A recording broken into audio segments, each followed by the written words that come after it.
Welcome back to ABC-7 at 4. I'm Mark Ross. The next phase of reopening Texas began today as barbershops and salons throughout the state opened. Texas Governor Greg Abbott joins me live via satellite from Austin to talk more about the state's COVID-19 response. Governor, thank you for your time. My pleasure. Great to be back. Governor, it's been a week since you lifted the stay-at-home order. Last Friday, you said your COVID-19 team would monitor conditions to determine whether to move forward with the next phase of the reopening.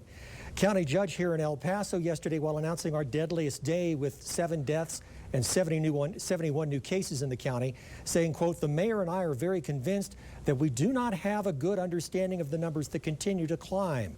They suggested as early as Monday they'll be contacting you about capping the reopening here in El Paso to just 25%. So what concerns you most about El Paso's numbers, that is, the health authority here says, continue to climb and have not flattened? Sure. So what I'm about to tell you is so important for your audience to know so you can understand what's going on both in El Paso, but also how we are addressing this statewide. So in the state of Texas, the growth rate of COVID-19 is very slow and very contained. The same is true in El Paso, but for the state and for El Paso, there are 3 exceptions to that, all 3 of which are in play in El Paso right now. First, sometimes there are outbreaks in jails. Second, there's an outbreak in a meat packing or meat processing facility, in your case, one in New Mexico where people live in El Paso. And the third and the biggest challenge is in nursing homes or senior centers. So what the state of Texas is doing, we have these surge teams that go to places like El Paso. We're also up in the Panhandle right now where we have the same thing going on around Amarillo. We increase testing. Know this for everybody in El Paso. There are now going to be 3 new testing sites available to everybody in El Paso connected to Walmarts where you can go there and get tested for free. The locations I know you can find in the El Paso Times. We want everybody to be able to get a test who wants a test. But in addition to that, the state of Texas will be providing all the testing supplies needed by El Paso, by the county and by the mayor to make sure that the senior living facilities, the jails are going to be fully tested. That meatpacking facility is in New Mexico, so we don't have the ability to do that there. But bottom line is we do have the knowledge to be able to know where the outbreak is, go in and contain it, and then therefore allow businesses to continue to open. Now, we also have an outbreak at the state-run El Paso Psychiatric Center. Will there be a team going in there as well?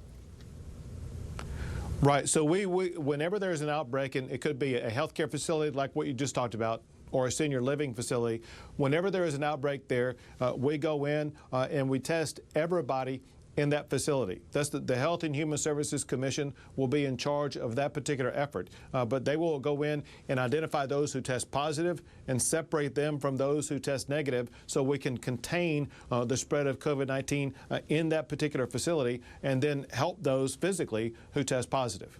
Governor, in your report to Open Texas that was released back on April 27th, you said testing is the foundation on which the plan to Open Texas is built. Your goal was 30,000 people a day would be tested, but we're nowhere near that, especially in El Paso. And Congresswoman Veronica Escobar says the state is not doing enough to protect and equip vulnerable populations like El Paso's. How do you respond to that? 2 things that are very important. First, understand that testing actually is increasing. Today we tested more than 22,000 people, that we're on a pathway to get to where we need. And in conversations with the White House this week, they are ensuring that Texas will be testing 2% of our population every day. And that's just from the new supplies. We should easily be able to reach our 25 to 30,000 goal. But secondly, and more importantly, testing is not an end unto itself. Testing is a step towards the end. The ultimate end are these 2 points. One is a low and steady hospitalization rate that we have in Texas. For example, we have 16 fewer people in hospitals today than we had yesterday.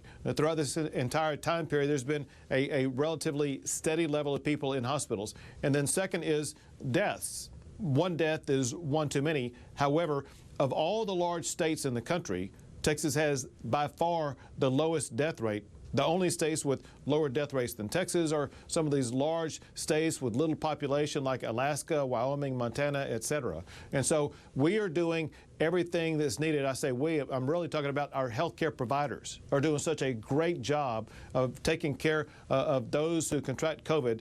Texas ranks nationally as one of the best states as far as outcomes are concerned.